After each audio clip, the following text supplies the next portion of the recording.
वादे। कई लोग यहाँ पे प्यार मोहब्बत में जीने मरने तक की भी कस्में खा लेते हैं। अब ज़्यादातर लोग जो ये काम करते हैं वो सिर्फ कहने के लिए करते हैं, लेकिन कभी कभार ये वादे हमारे ऊपर इतने भारी पड़ते हैं कि उसका अंदाज़ा तक लगाना हमारे लिए मुश्किल पड़ जाता है। आज की कहानी भी एक ऐसे ही शख्स के बारे में है जिसकी यहाँ पे शादी होने वाली थी। कोई दिक्कत नहीं थी शादी से पहले, कोई कुंडली में दोष नहीं, ना लड़की की ना लड़के की कुंडली में, किसी की कुंडली में कोई दोष नहीं। लेकिन उस रात जब उन दोनों की शादी हो रही थी तो वहाँ पे एक ऐसा मातम का माहौल बन गया जिसके चलते उन दोनों लड़के और लड़की की ज़िंदगी पूरी तरह से बर्बाद हो गई। और जब इसके पीछे का रीज़न सामने निकल के आया तो सबके होश फाख्ता हो गए। तो क्या है पूरी की पूरी कहानी, ये मैं डिटेल में आपको बता देता हूँ। तो ये कहानी है वरुण और खुशी की। वरुण जो थे ये एक आईटी सेक्टर में जॉब किया करते थे और काफ़ी अच्छा वगैरह अर्न करते थे। कुछ इन्होंने 2 महीने पहले एक लड़की को देखा, घर वालों ने इंट्रोड्यूस करवाया। खुशी को वरुण पसंद आ गए और वरुण को खुशी। दोनों ने यहाँ पे बातचीत वगैरह करी और एक फाइनली डेट यहाँ पे डिसाइड हो गई कि भाई इस डेट को यहाँ पे इन लोगों की शादी हो जाएगी। डेट थी यहाँ पे 27 जनवरी 2017। इस डेट को आप याद रखिएगा। 27 जनवरी को डेट फिक्स हुई और इन्होंने फार्म हाउस पे उस शादी को ऑर्गेनाइज कर दिया। शादी जो थी वो कंप्लीट यहाँ पे खुले में थी। खुशी जो थी वो एक बंगाली फैमिली से बिलोंग करती थी। अब आपको मालूम होगा, अगर आप थोड़ा सा भी इधर फैमिलियर हैं बंगाल के कल्चर से, तो वहाँ पे जब भी कोई शुभ काम होता है तो औरतें एक आवाज़ निकालती हैं। तो ये आवाज़ जो थी लगातार उधर बजे जा रही थी। शादी में औरतें लगातार इस आवाज़ को निकाली जा रही थी। कुछ 2-3 मिनट तक तो ये ठीक था। 2-3 मिनट के बाद में सभी औरतें एकदम शांत हो गई, लेकिन वरुण को अभी भी एक आवाज़ लगातार सुनाई दे रही थी। जब वरुण से ये सब चीज़ें सहन नहीं हुई, कुछ 30-40 सेकंड के बाद में उन्होंने कहा बंद करो यार, कितना करोगे। सब लोग यहाँ पे चकित होकर वरुण को देखने लगे और उन्होंने पूछा वरुण क्या हो गया। वरुण ने बताया कि अभी भी मुझे एक आवाज़ सुनाई दे रही है, लेकिन लोगों का कहना था यहाँ पे किसी की कोई आवाज़ नहीं है। वरुण को लगा कि चलो ये उनके मन का वहम होगा, लेकिन जब तक वो इसको अपने मन का वहम समझ के भुला पाते, उससे पहले उनके कान में एक आवाज़ पड़ी, शादी मुबारक वरुण, शादी मुबारक। ये आवाज़ उन्हें यहाँ पे सुनाई दी। उनको लगा पता नहीं शायद किसी गेस्ट वगैरह ने उनके कान में बोला होगा। पीछे मुड़ के जब उन्होंने देखा तो पीछे कोई नहीं था। सब लोगों ने इस इंसिडेंट को भुलाना ही बेहतर समझा और जो पंडित था उसने यहाँ पे हवन कुंड वगैरह तैयार किया। और जब हवन की आग उसने जलाई और उसके अंदर वो घी उड़ने लगा, न जाने कहाँ से यहाँ पे इतनी तेज़ हवा का झोंका आया कि हवन कुंड की अग्नि उसी वक्त पे ख़त्म हो गई। अब ये जो चीज़ थी, इसका मतलब साफ था कि ये शादी जो है ये सिर्फ और सिर्फ घर के अंदर मनहूसियत और मातम लाएगी। और अगर किसी तरीके से शादी करवा दी भी जाए तो लड़के या फिर लड़की में से कोई एक की तो मौत पक्की है। सभी लोग यहाँ पे डिस्कशन करने लगे कि ये तो मनहूसियत है, इधर तो ऐसा नहीं होना चाहिए, वैसा नहीं होना चाहिए। पंडित जो था उसने वरुण को कहा, अरे बेटा ये सब बातें जो है दकियानूसी हैं, पुराने ज़माने की होती है, आज के ज़माने में थोड़ी ये सब कुछ होता है। और हम तो यही कहते हैं आप इन सब चीज़ों पर ज़्यादा ध्यान मत दीजिए। वरुण ने पंडित की हाँ में हाँ मिलाई। उसने कहा जी पंडित जी आप बिल्कुल सही कह रहे हैं, ये सब तो दकियानूसी बातें होती हैं। पंडित ने कहा कौन सी बात दकियानूसी होती है? अरे अभी आपने तो कहा ना कि ये सब जो हवा वगैरह चल गई और ये हवन कुंड बंद हो गया, ये सब दकियानूसी बातें हैं। पंडित ने कहा मैंने तो ये बात बोली नहीं, मैंने तो ये बोला है कि इससे ज़्यादा अशुभ चीज़ कोई हो ही नहीं सकती। सभी लोगों ने यही बात सुनी थी पंडित की कि उसने ये बात बोली कि इससे ज़्यादा अशुभ चीज़ कोई नहीं, लेकिन सिर्फ वरुण अकेला ये बात बोल रहा था कि पंडित ने कुछ और बोला है। सभी लोगों को लगा कि यहाँ पे शायद वरुण थोड़ा सा टेंस्ड है और ये सब कुछ शादी में हो ही जाता है। इस चीज़ को भी उन्होंने एक इत्तेफाक समझ करके भुलाना ही बेहतर समझा और सोचा कि चलो भाई कोई बात नहीं, हवा वगैरह ही चली है, कोई दिक्कत की बात नहीं है, शादी इधर करवा देते हैं। जब यहाँ पे फेरे होने शुरू हुए थे, कुछ 3 फेरे हुए, दोनों मियाँ बीवी एक दूसरे का हाथ पकड़ के यहाँ पे चल रहे थे। वरुण की नज़र जैसे ही अपनी होने वाली बीवी के हाथों पे पड़ी तो उसका एक हाथ जला हुआ था। वरुण ने अचानक से उसका हाथ झटका और कहा ये क्या हो रखा है? खुशी ने वरुण की तरफ बहुत आश्चर्य से देखा और कहा क्या हुआ वरुण, तुम इतने परेशान क्यों हो? शादी करने का मन नहीं है क्या तुम्हारा? वरुण ने कहा नहीं, वो हाथ तुम्हारा, जब देखा तो हाथ तो बिल्कुल ठीक था। सब लोग यहाँ पे कहने लगे पक्का इन दोनों के ऊपर किसी ना किसी काले जादू का साया है और इसी के चलते वरुण को ये सब कुछ फील हो रहा है। पंडित का यहाँ पे ये कहना था कि ये काला जादू हो ही नहीं सकता। अगर ये काला जादू होता तो ये लड़का यहाँ पे 3 फेरे तक कंप्लीट नहीं कर पाता। किसी भी तरीके से ये शादी हो ही नहीं पाती। ये काला जादू तो नहीं है, लेकिन हाँ, कोई ऊपरी हवा या ऊपरी चक्कर ज़रूर हो सकता है और इसके बारे में ये लड़का बेहतरीन तरीके से बता सकता है। वरुण ने बस ये बात बोली, कोई ऊपरी चक्कर नहीं, कोई हवाबाजी नहीं, कोई कुछ चीज़ नहीं है, आप फालतू की बातें मत कीजिए, आप बस फेरे वगैरह कराइए। पंडित ने यहाँ पे फेरे वगैरह करवाए और उसके बाद में भी जब वो इधर मंगलसूत्र वगैरह डाल रहा था तो भी इधर लोगों ने देखा कि वरुण के हाथ बहुत ज़्यादा कांप रहे थे और अभी भी वरुण के कान में एक आवाज़ पड़ रही थी, शादी मुबारक।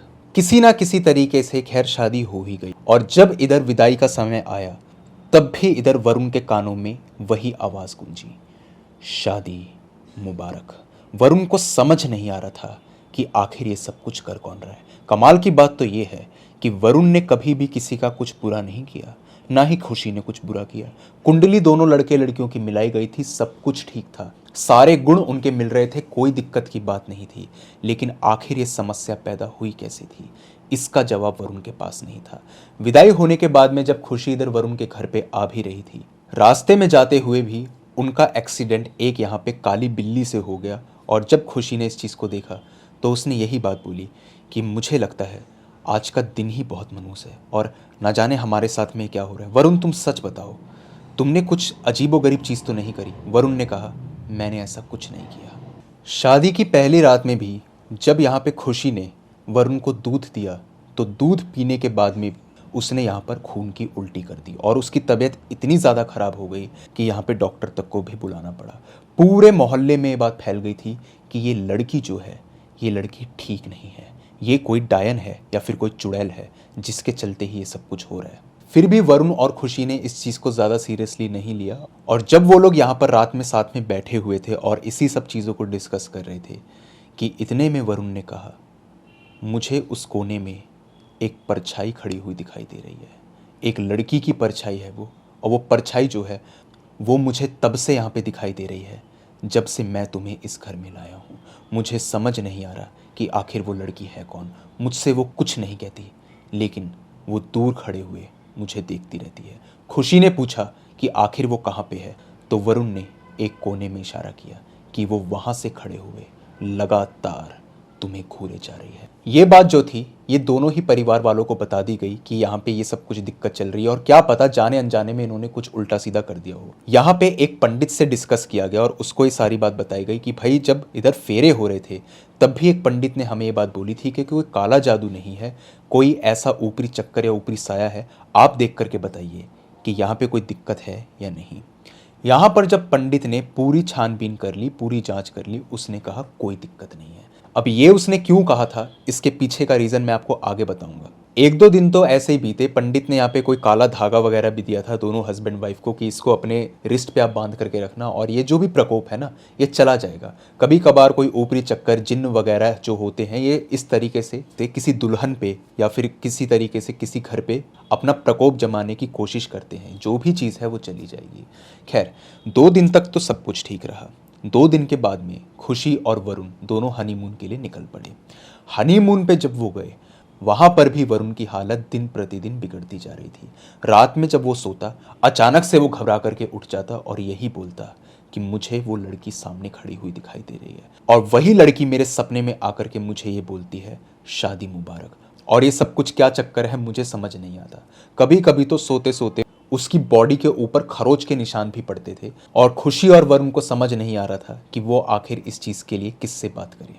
वरुण की हालत डे बाय डे ऐसे ख़राब होती जा रही थी कि अगर वो बाथरूम में नहाने के लिए जाता तो घंटों तक वो बैठा रहता शावर ऑन करके और उसको रियलाइज़ तक नहीं होता था कि वो इधर शावर ऑन करके बैठा हुआ है।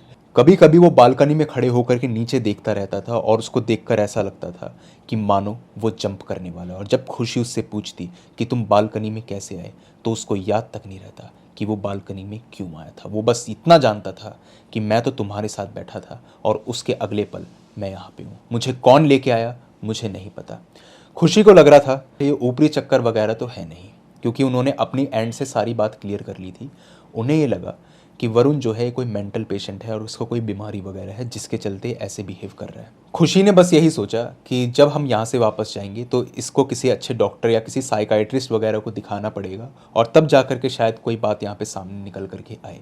लेकिन ये जो उनका भ्रम था ये एक रात को तब टूट गया जब खुशी ने अपनी आंखों से उस सुपरनैचुरल एंटिटी को देखा जिसकी बात यहाँ पे वरुण किया करते थे। हुआ ये कि एक रात को जब यहाँ पे वरुण और खुशी सोए हुए थे तो खुशी ने रात में नींद में ही इधर बेड पे हाथ वगैरह मारा चेक करने के लिए कि वरुण की हालत ठीक है या नहीं। पूरे रूम में वरुण नहीं मिले, बालकनी में देख लिया वरुण नहीं मिले, और जब वो ढूंढते ढूंढते वरुण को टेरेस पे गई तो वहाँ पे जो उन्होंने देखा उसको देख करके उन्हें अपनी आंखों पर विश्वास नहीं हुआ। वरुण इधर छत के बिल्कुल कोने पर खड़े हुए थे और उन्होंने किसी लड़की का हाथ पकड़ा हुआ था। उस लड़की के बाल जो थे वो घुटनों तक आ रहे थे, बहुत लंबे उसके बाल थे और वो उससे लगातार बात किए जा रहे थे। जब खुशी अचानक से चिल्लाती है वरुण, तो वो देखती है कि इस चीज़ का रिस्पॉन्ड वरुण ने तो नहीं किया लेकिन उस परछाई ने ज़रूर किया।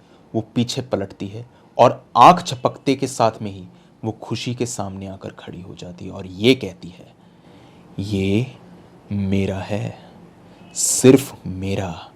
मेरे साथ जीने मरने की कस्में खाई हैं इसने। अगर तू अपना भला चाहती है तो दूर चली जा, इसका जिक्र तक मत करियो। अगर तू कभी इसके पास दोबारा आई तो तेरा अंजाम सीधा मौत होगा। समझ में आई? बस खुशी ने इतना सुना और वो बेहोश हो गई। सुबह जब वो उठी तो वरुण को याद तक नहीं था कि वो टेरेस पे कर क्या रहा था। खुशी ने उसको पूरी बात बताई और उससे पूछा कि तुम मुझे सच सच बताओ कि बात क्या है। वो दोनों वापस अपने घर पे आ गए और दोनों परिवारों को, खुशी के परिवार और वरुण के परिवार के सामने ये बात आई। वरुण ने इधर एक बात बताई कि आज से करीब 2 साल पहले उसने एक माया नाम की लड़की से चुपके से शादी कर ली थी। माया जो थी वो उसके कॉलेज में ही पढ़ा करती थी और वो वरुण की दीवानी थी। वो काफ़ी ज़्यादा पॉजेसिव थी और उसने कई बार अपने हाथ की नस वगैरह को भी काटने की कोशिश करी थी और उसने ये कहा था कि अगर तुम मेरे नहीं होगे ना तो मैं यहाँ पे अपनी जान दे दूंगी और उसका भी ब्लेम मैं तुम्हारे ऊपर डालूंगी। वरुण को कहीं ना कहीं उससे प्यार होने लग गया था over the period of time और उन्होंने यहाँ पे शादी कर ली। वक्त का पहिया कुछ ऐसे पलटा, इन्हीं 2 सालों के बीच में माया को कैंसर हुआ और वो कैंसर से डेथ बेड पे उसने वरुण से यही बात बोली थी कि मैं सिर्फ तुम्हारी हूँ और तुम्हारी ही रहूँगी। मैं भले से यहाँ से चली भी क्यों ना जाऊँ लेकिन मैं हमेशा तुम्हारे साथ रहूँगी। वरुण भी उस वक्त पे बहुत रो रहा था और उसने कहा, मैं सिर्फ तुमसे ही प्यार करता हूँ और तुम्हारे सिवा किसी और से नहीं, और मेरे दिल में सिर्फ तुम ही हो। वो लड़की मर गई, उसका अंतिम संस्कार वगैरह सब कुछ हो गया और उसके बाद में उसका चैप्टर हमेशा के लिए क्लोज हो गया। 2 साल के बाद में वरुण यहाँ पर खुशी से मिले और उसके बाद में पूरी कहानी आप जानते हैं। लेकिन एक बात घर वालों को समझ में ये नहीं आ रही थी कि आखिर उस पंडित ने झूठ क्यों बोला था। तो यहाँ पे वरुण ने बताया कि उसने 51,000 रुपये उस पंडित को खिलाए थे ये बात बोलने के लिए कि तुम इधर झूठ बोलोगे, अगर तुम सच बोलोगे तो शायद खुशी मुझे छोड़ के चली जाएगी। तो इसीलिए पंडित ने झूठी बात बोली थी कि यहाँ पे सब कुछ ठीक है और कोई दिक्कत की बात नहीं है। खैर, अब जो हो गया था उसको तो मिटाया नहीं जा सकता था। यहाँ पर उन्होंने किसी तांत्रिक से बात करी और उसको उन्होंने पूरा मैटर बताया। तांत्रिक ने ये बात बोली कि यहाँ पे जो वो लड़की है माया, वो इसके साथ में जुड़ चुकी है और वो इसको अपने साथ में लेकर के ही जाएगी। और सबसे बड़ी दिक्कत की बात यह है कि जो खुशी है उसकी जान को भी यहाँ पे खतरा है। तो उन्होंने पूछा कि आखिर इसका उपाय क्या है। तो तांत्रिक ने इधर बताया कि उसका उपाय सिर्फ एक ही है। सबसे पहले तो 7 उल्टे फेरे इधर खुशी और वरुण के करवाए जाएंगे और उसके बाद में इसके जो फेरे हैं वो इधर एक पीपल के पेड़ से भी करवाए जाएंगे और उसके बाद में जितना भी प्रकोप है इस लड़के के ऊपर से वो चला जाएगा। हाँ, एक बात याद ज़रूर रखिएगा कि जब वो फेरे वगैरह हो जाएं तो उसके 7 दिन के बाद तक भी इसके साथ में कुछ अजीबोगरीब हरकतें हो सकती हैं। इसको उस लड़की के सपने भी आ सकते हैं। लेकिन मैं इधर इसको एक ताबीज़ दे रहा हूँ, ये इसको गले में पहन कर रखना है, तो कभी भी इसके साथ में कुछ भी अजीबोगरीब चीज़ें नहीं होंगी। सेम वही किया जो इधर तांत्रिक ने बोला था, सारी क्रियाएं उसी तरीके से करी गई। उसी रात को जब यहाँ पर ये सारी क्रिया करी गई थी, पीपल के पेड़ से शादी वगैरह सब कुछ जब निपटा दिया गया था, उस रात को जब खुशी और वरुण अपने कमरे में सो रहे थे, तो बीच रात को अचानक से खुशी की आंख खुलती है और वो पाती है कि वरुण कमरे के अंदर है ही नहीं। पूरा कमरा छान मारा, पूरा घर छान मारा, पूरी कॉलोनी छान मारी, वरुण का दूर दूर तक कुछ अता पता नहीं। बस अब कोई जगह बची थी तो वो था वो पीपल का पेड़। वहां पर जाकर के जो उन्होंने देखा वो किसी खौफनाक सपने से कम नहीं था। वहां पर वरुण उसी पीपल के पेड़ के ऊपर लटका पड़ा था। उसने फांसी लगा ली थी। कोई डेथ नोट नहीं छोड़ा उसने। ये नहीं बोला कि मुझे किसी ने मजबूर किया है, माया मुझे लेने आ गई है या मैं अपनी मर्जी से जा रहा हूँ, कुछ नहीं। कैसे उसकी मौत हुई, किसने उसे मारा, किसी को कुछ नहीं पता। सच सबके सामने था, वरुण की मौत इधर हो चुकी थी। उसका भी अंतिम संस्कार वगैरह सब कुछ कराया गया और सभी लोगों ने बस यही बात सोची कि अब जो हो गया है इसको इधर भुलाना ही बेहतर रहेगा। इसके बाद में जो खुशी थी वो अपने घर वापस आ गई। उसने सोचा कि चलो जो भी उसकी ज़िंदगी में हुआ वो एक ट्रेजेडी से कम तो नहीं, लेकिन उसको भुलाना ही होगा। इधर जब वो अपने घर पे आई, कुछ 2-3 दिन के बाद में उसे वरुण के सपने आने लगे। वरुण उसे अपने पास बुलाता और ये कहता कि मैं यहाँ पे बहुत अकेला हूँ और तुम्हें मेरे साथ में चलना होगा।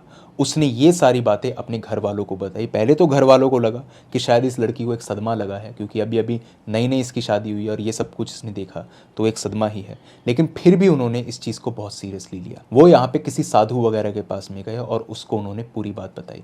साधु ने इधर एक बात बोली कि मैं इसको एक लाल रंग का पत्थर दे रहा हूँ जो इसको हमेशा अपने पास में रखना है वरुण की 13वीं तक, क्योंकि ऐसा हो सकता है कि उस लड़के की असमय मृत्यु हुई है और उसकी आत्मा अभी भी भटक रही है और वो चाहती है कि खुशी जो है वो उसके साथ में चली जाए। तो उसकी जब तक 13वीं नहीं हो जाती तब तक इसे लाल पत्थर अपने साथ में रखना है। उसके बाद में कभी भी इस लड़की के साथ में कोई दिक्कत नहीं होगी। घर वालों ने सोचा चलो जो भी है ऐसा ही कर लेते हैं और 13वीं तक का इंतज़ार हम लोग कर लेते हैं। एक दिन खुशी अपनी एक दोस्त के साथ, मधु के साथ में यहाँ पे कार से कहीं पर जा रही थी। ये चीज़ सीसीटीवी के अंदर रिकॉर्डेड है जो मैं आपको बता रहा हूँ।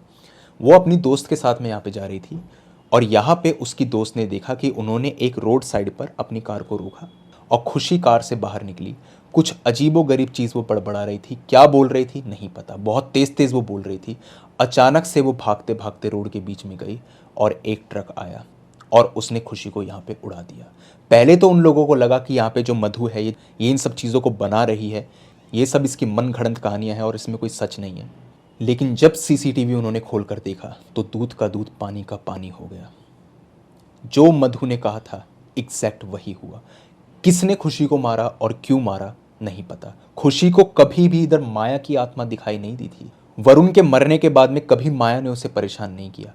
परेशान किया था तो सिर्फ वरुण ने। और ये डेट जो है ना, ये है 24 फरवरी 2017 की। याद होगा आपको, उन लोगों की शादी हुई थी 27 जनवरी 2017, यानी कि एक महीना भी पूरा नहीं हुआ उससे पहले यहाँ पे दोनों वरुण और खुशी की डेथ हो गई।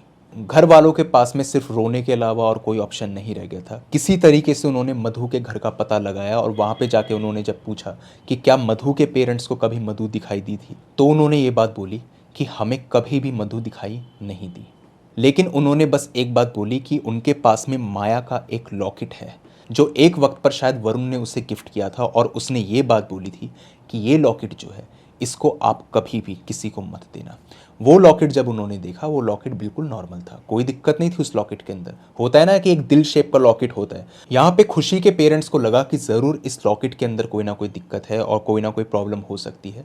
वो उस लॉकेट को एक ज्वेलर के पास लेकर के गए और जब उस लॉकेट को तोड़ा गया तो उसके अंदर उन्होंने देखा कि यहाँ पे माया और इसी के साथ साथ वरुण की फ़ोटो है और दोनों ही तस्वीरों के ऊपर एक एक खून की बूंद भी है। अब वो खून की बूंद माया और वरुण की है नहीं पता, या किसी तरीके का ये रिचुअल था जो उन दोनों ने किया था आज से 2 साल पहले नहीं पता। लेकिन हाँ, अजम्पशन उनकी यही है कि इसी लॉकेट के चलते माया की आत्मा को मुक्ति नहीं मिल पाई होगी। होता है ना कभी कभार कि कपल इस तरीके की कोई रिचुअल कर लेते हैं, बेवकूफ़ी कर लेते हैं कि अगर हम मर भी जाएंगे तो भी हम हमेशा साथ में रहेंगे। शायद उन्होंने कुछ इस तरीके का रिचुअल किया था। उस तांत्रिक को भी इसके बारे में पूरा सच नहीं पता कि ये कोई रिचुअल था या नहीं, लेकिन हाँ, वहाँ पे 2 खून की बूंदें मौजूद ज़रूर थी उन दोनों की तस्वीर के ऊपर ही। माया के पेरेंट्स के हिसाब से उनकी बेटी की मुक्ति हो चुकी है, लेकिन खुशी और वरुण के पेरेंट्स ने बताया कि यहाँ पे क्या क्या उनकी फैमिली के अंदर हो चुका है। वरुण की गलती तो चलो समझ में आती है,